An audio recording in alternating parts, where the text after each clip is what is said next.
Good afternoon. My name is Dave Thune, and I represent this ward, Ward 2, on the City Council. And I'm seeing the teleprompter isn't what I'm talking about. Excuse me for screwing up a minute. Please stand for the presentation of the colors by the St. Paul Police Color Guard and the Local 21 Color Guard, and for the national anthem to be sung by Schmidt Artist Lofts residents Maurice J. Cox.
Thank you. Thank you to the St. Paul Police and the Local 21 Color Guard.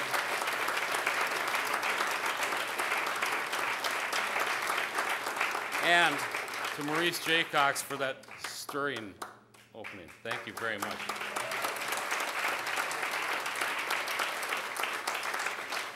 You may be seated. I feel like a priest. We gather to hear the mayor's budget proposal and priorities for the year 2015. And this will be the 18th budget in which I've carried out my role as a council member.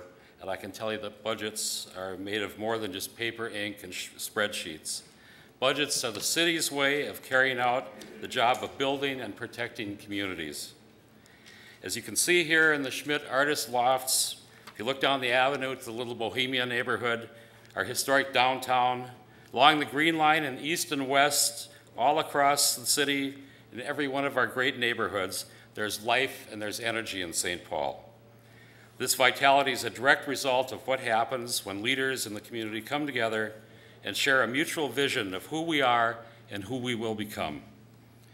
And speaking of vitality, I'd like to take a moment to thank Dominium Corporation, the developers of this project here, the Schmidt Lofts, and the neighbors and artists who live here for being part of creating and redefining this historic brewery and their neighborhood, and for their hospitality and hosting us here today.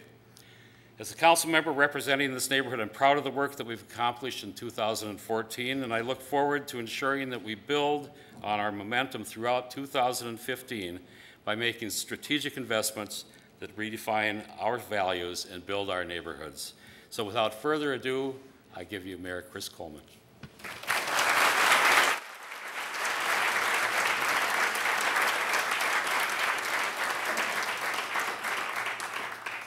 Councilmember Thune, thank you so much for the introduction. I asked Dave to do the introduction today just to see if I could get him to put a tie on. Failed miserably. But really, because if there's one person that deserves credit for the vision and the determination to get this project done, it is Councilmember Thune. And this is a spectacular project, and thank you for your leadership.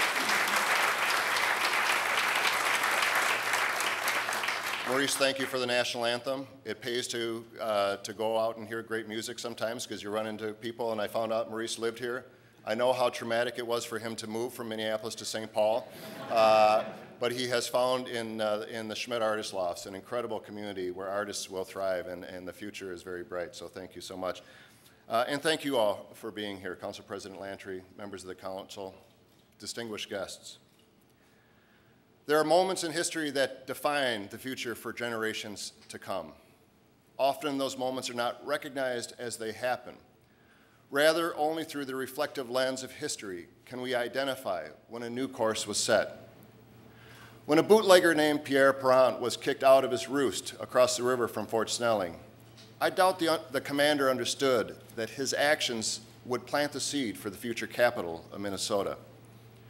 When a young, ambitious man from the prairies of Western Canada first set foot in St. Paul, did anyone take note or understand that James J. Hill would build a railroad empire spanning half a continent? When St. Paul socialite F. Scott Fitzgerald said he wanted to be an author, did his contemporaries really believe he would go on to write the great American novel? We cannot be certain which actions of today will be recognized by future generations as the defining moments of our time.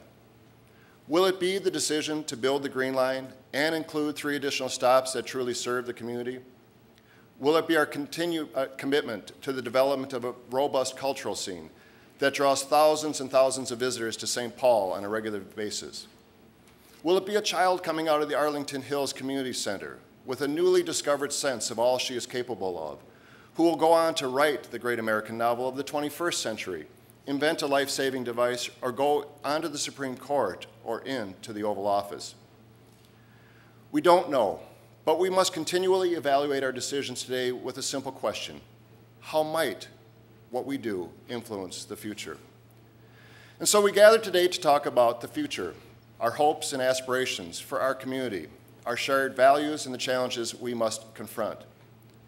Certainly, standing inside this iconic building, we can see in the studios of hundreds of artists the expressions of hope, aspirations, values, and challenges. They grapple with the big ideas. They explore the past, present, and future. They push the boundaries of their medium, and they challenge us to consider what is and what might be. Ultimately, they reflect back to us a version of ourselves, our world, and our realities. The budget we reveal today is not a painting nor a sculpture. It's not a guitar solo or a great American novel. It's simply a budget. The medium is not oil on canvas, clay thrown on a wheel, or music recorded in a studio. It is spreadsheets and numbers and basic arithmetic. But if a budget were simply about the tools used to build it, if it were simply about addition and subtraction, it would not express our values or mirror who we are. $103 million in a police department budget doesn't just tell us that we have 615 cops on the street.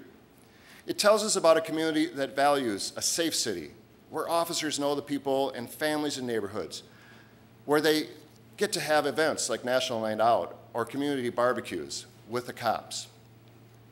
$61 million in a fire department budget offers us 114 personnel on duty every day.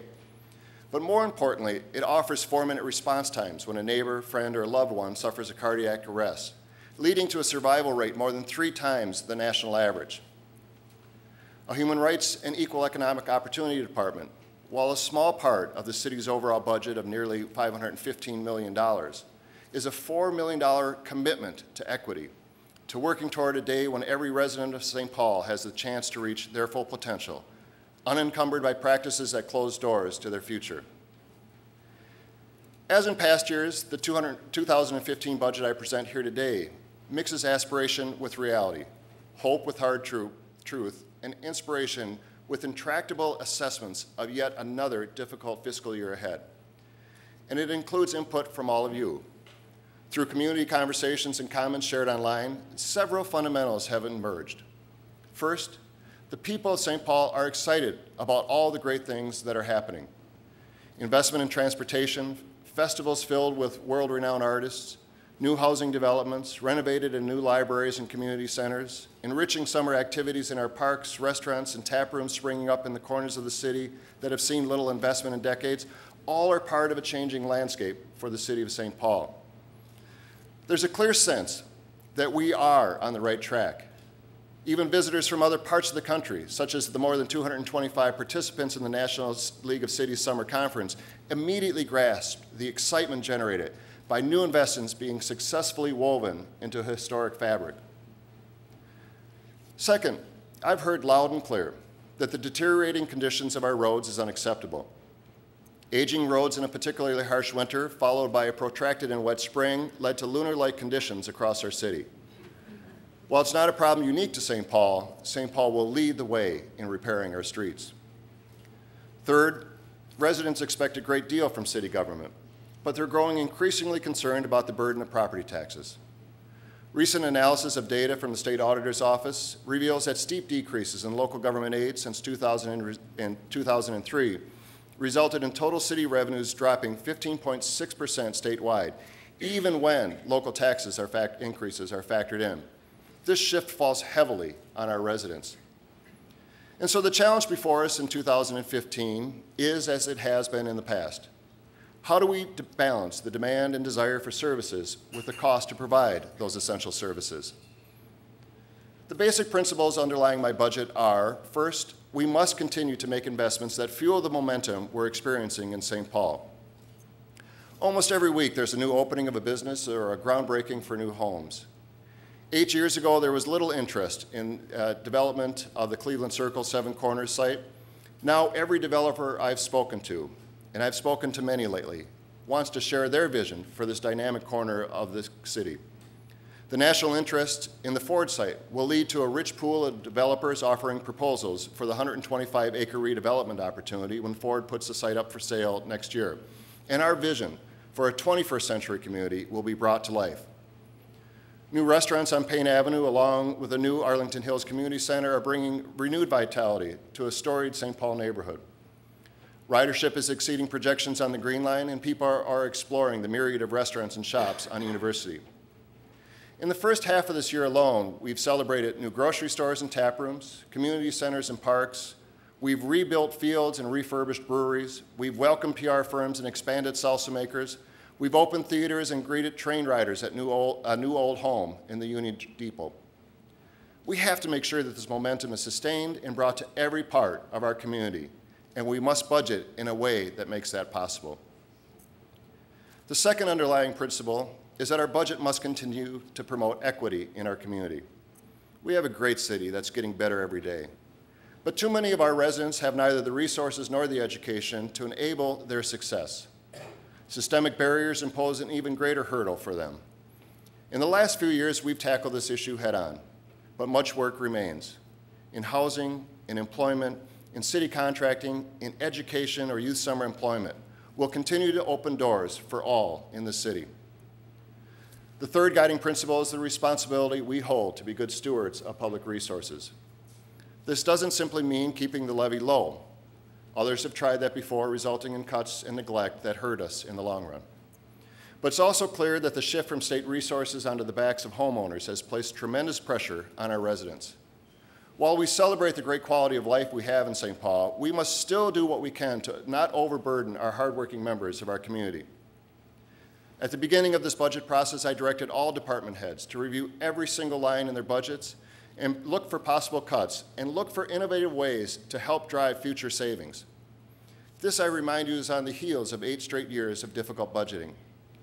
There is simply little to no fat left on the bones of our budget. Further cuts could result in significant and unacceptable diminishment of critical services. And if there's one thing that would slow the progress we've made in the city of St. Paul, it would be to diminish public safety, lessen the work that's happening at our libraries and parks, fail to properly plan for the future of the Ford site, or let our infrastructure deteriorate further. So let's start with the basics. For 2015, I proposed a general fund budget of just over $250.1 million. This represents a 1.25% increase from the 2014 adopted budget, less than the rate of inflation. Total spending, including all funds, including special funds, will actually decrease by $1.5 million. We started with a $9.6 million deficit. In order to help close that gap, I am proposing a 2.4% increase in the levy, which allows us to invest in our values and close that deficit without sacrificing the priorities that we share. I'm very proud of the hard work we did to contain the future growth in spending to close our budget deficit. And while I don't take raising the levy lightly, increasing it means we will not have to cut police officers or firefighters, reduce hours at libraries and rec centers, or other cuts that would harm the city. As I traveled around the city meeting with residents about the budget this summer, I heard loud and clear that these are the things that are important to all of us. And I feel strongly that the budget I deliver here today is what the residents in the city of St. Paul are looking for from their leaders. Most city departments will see either a very modest increase or a decrease from this year's budget. In order to live with an increase that is below the rate of inflation, strict budget management practices will be implemented within each of our departments and overseen by Todd Hurley, Scott Cordes, and the Office of Financial Services staff. This is absolutely critical to making sure that we can keep that levy as low as possible. When possible, we will maximize attrition savings wherever we can. In the police department, we'll retain an authorized strength of 615 officers. The chief has embarked on an aggressive plan to implement technology changes in the property and records room as well as the impound lot. When fully activated, these efficiencies will create opportunity for us to have fewer personnel staffing these offices. In order to stay within budget parameters, we'll delay a portion of the fleet purchases as we transition to the new system, but we will restore the full fleet budget as we realize the savings from the technology investments. In the fire department, average daily staffing will remain at 114, but we will be closely monitored to make sure that this number is not exceeded except in exceptional circumstances. The chief will also continue the important work of diversifying the ranks of the department. In 2015, we will build on the work of the EMS Academy, which began 5 years ago, and hire the first fire medic cadets. These cadets will have, upon completion of the program, promotional rights into the St. Paul Fire Department.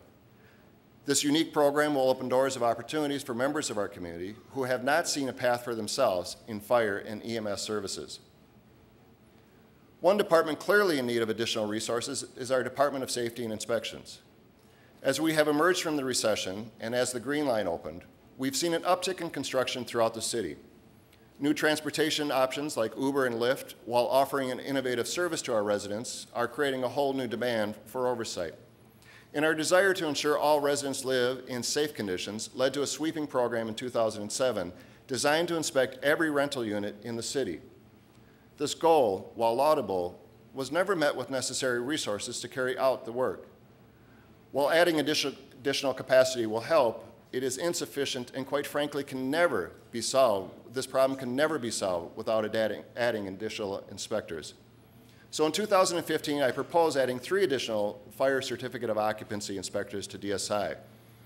This will be paid for by a 15% increase over the current residential fees and a $50 increase to convert an owner-occupied property into a rental property. But I also ask that the City Council review the ordinance to see if changes can be made in a way that further eases the backlog of inspections while maintaining public safety. We'll also invest in technology. Recent events have shown that even the largest private companies in the world, with technology investments representing 6.4% on average of their total budgets compared to 3.3% in St. Paul, can be vulnerable to cyber thieves and hackers. While we've invested a great deal in technology upgrades over the last several years, we need to do a better job of protecting our systems from outside threats and preparing for future organizational changes. The 2015 budget makes significant investments in people and tools to further these goals. I propose hiring a chief security officer, investing $82,000 in new software designed to better protect our information infrastructure and digital assets. This budget also provides $265,000 for the St. Paul Cloud, a more secure, energy efficient, and cost-effective means of managing the city's network. Lastly, $300,000 in a one-time upgrade to our email and document management systems will increase employee productivity while mitigating future costs by allowing St. Paul's workforce to more easily communicate and collaborate. Recently, St. Paul has become the hot new destination for millennials to live. With Lower Town designated as the hipster capital of the country and one of the top 10 emerging neighborhoods in the nation, we'll continue to make St. Paul a great place to live for those who have options to live anywhere else in the world. But I also want the city of St. Paul itself to become one of the best places to work for those same young adults who are calling St. Paul home. And I want to encourage the best and the brightest to choose public service so that when we can introduce new ideas and talent and perspectives that are vital to ensuring our city government is efficient and innovative. Looking to corporations that are sought-after places to work, there is one simple, relatively inexpensive way that we in the city can emulate their success at recruiting top talent. I propose that starting January 1st, 2015, St. Paul becomes the first city in the state and one of the very few in this country to offer paid parental leave. While companies like Google offer up to 5 months,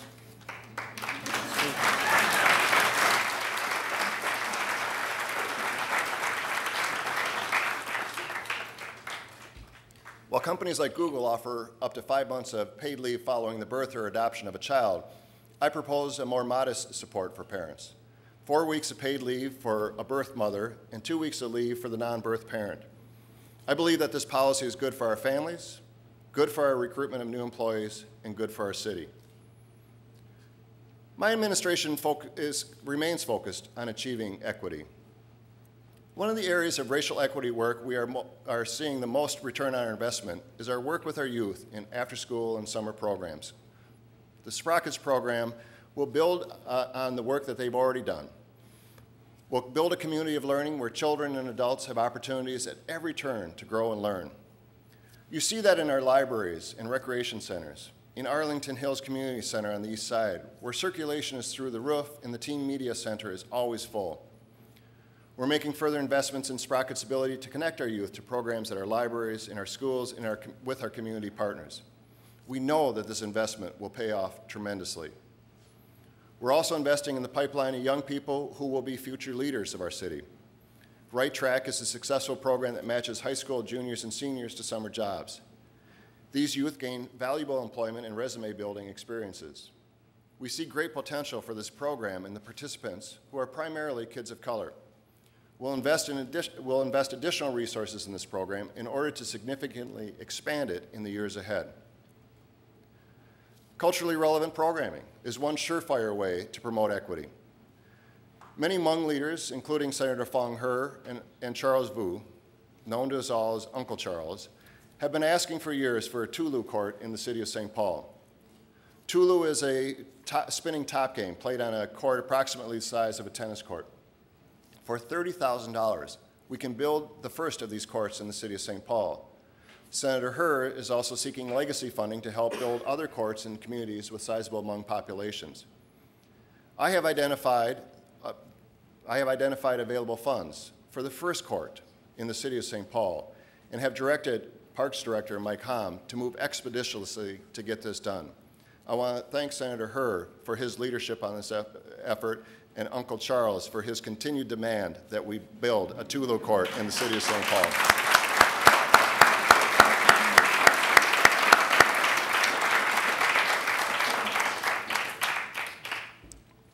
So let's talk streets. As I noted earlier, no one in the city is satisfied with the conditions of our main roads. Much of what we saw this winter can be attributed to brutal conditions: extreme cold, heavy snows, often preceded by rain and ice, and a wet spring that made it hard to get out and patch the potholes as fast as we would have wanted. But the simple fact is that what we saw this last year, here and across the state of Minnesota, was the result of deteriorating conditions of our streets, many of which are more than 50 years old. This makes it almost impossible to keep up with the conditions. For some of our streets, no amount of patching potholes or even a full repaving will make much of a long-term difference. The underlying base of the streets in many instances requires complete reconstruction in order to make a sustainable difference. We must act aggressively and immediately.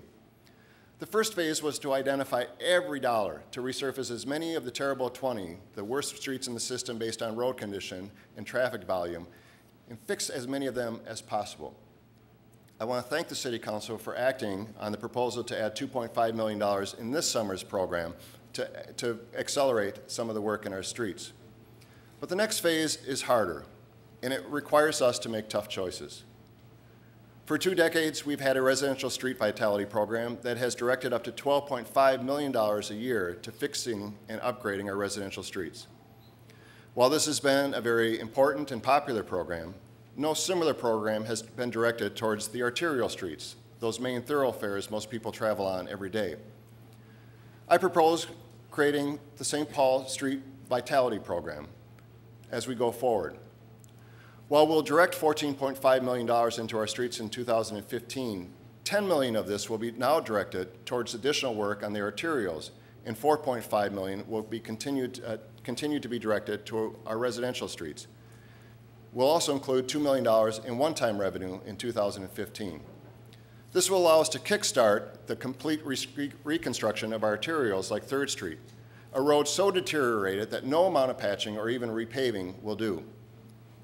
We'll also work in partnership with Ramsey County to rebuild Randolph and Raymond and Ford Parkway, to which the city will contribute $3.4 million.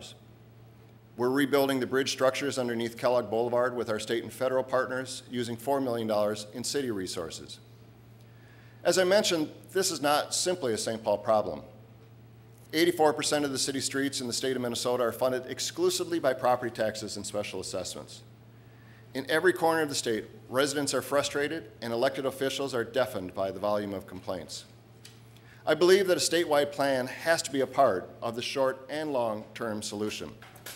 That's why Mayor Fred Freilich from Nicollet and I have asked 21 other mayors throughout the greater metro area and the greater Minnesota to form the bipartisan 84% coalition, Mayors for Municipal Roads. Together, we'll discuss strategies and provide a platform to move legislation forward to give greater equity to municipal road funding and get cities the help they desperately need. We must also look at this as an opportunity to move forward with a long-term plan that not only rebuilds streets, but shapes and builds our community. Many of us were inspired last May at the Great River Gathering by the impassioned words of Gil Penalosa. Gil's vision of streets at work for 8-year-olds and 80-year-olds helped us rethink how streets, when properly designed and constructed, can create vital, welcoming neighborhoods. We will create places where people feel safe to walk and bike. Businesses feel confident in investing, and all means of transit and travel, including cars, work harmoniously together. Recently, we restructured the outstanding bonds for the River Center. As a result, the city will be saving that money that can be used to bond for $42.5 million in investments to jumpstart key projects across the city. Some of this will be used to match state dollars for projects like the Palace Theater, some for fiber optics necessary to support our city's network. But using the 880 approach of Gil Penalosa, I propose that $17.5 million goes into rebuilding key portions of our streets, including Jackson Street and completing phase 1 of the downtown bike loop. In addition, $13.2 million will go towards the Grand Rounds completion, including reconstruction and bike lanes, and another $2 million toward Dickerman Park and developing green spaces along the Green Line. The investments we make this summer and fall will resurface 11 out of the 20 most traveled and worst road conditions in the city, and it will make a tremendous difference next winter and next spring. With the additional investments included in this budget proposal, the remaining 9 of the terrible 20 will be resurfaced, rebuilt, or redesigned in 2015. We'll not only address some of the worst streets in the city, but we'll also build a vibrant 21st century city. When all is said and done, I'm proposing $54 million for street repair and transportation upgrades, including $34 million in new money. If additional assistance from a statewide funding source can be procured and Congress can pass a federal surface transportation reauthorization bill with help for cities, instead of the current Band-Aid approach that we're watching happen, we'll have the streets we want and deserve in the city of St. Paul. We have strong partners in the legislature, and we have strong partners like Congresswoman Betty McCollum in Congress, who will work with us and help us in the city of St. Paul and cities across America rebuild their roads. It's hard to overstate how hard the men and women in the Public Works Department work. It's also hard to imagine a more thankless task. It's nearly impossible to get it right. When the forecast calls for snow, the individuals in the department are out pre-treating the streets with brine, a strategy we went to a few years ago. If that snow starts as rain because the temperature hovers near freezing a bit longer than expected, the brine gets washed off and there's no effect.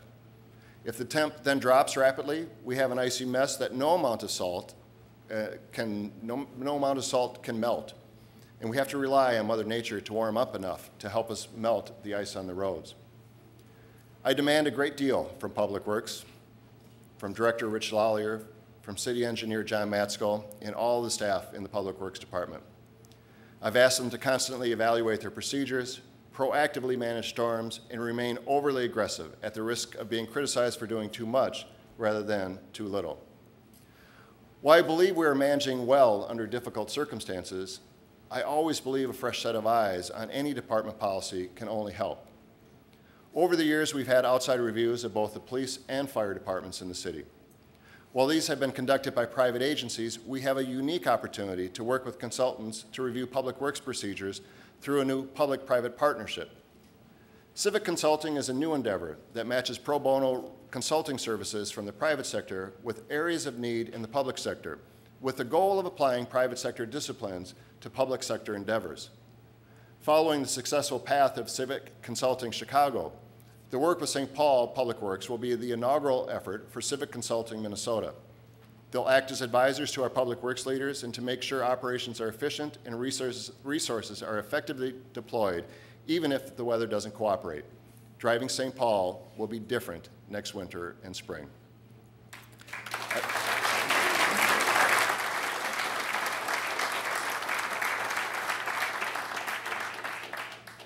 I offer this proposed 2015 budget to you as a reflection of our community, its neighborhoods, its rich culture, and its values.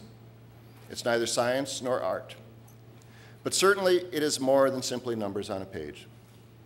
Today, we sit in a building that reflects St. Paul's past, fuels today's momentum, and creates a bright future, not just for the artists and families that live here, but for an entire community. We're at a special time in St. Paul. But the momentum that propels us will not be sustained unless we exhibit the same courage that the early settlers of St. Paul displayed when they built this magnificent building and created this wonderful city. We must act, as the poet Maya Angelou once said, according to our light, according to our understanding, according to our courage. We will have to say yea or nay and rise. Let us say yes to St. Paul's greatness. Let us rise and courageously do what we need to do to build a strong city for all. Let us, by the choices we make today, define the future for generations to come. Thank you very much.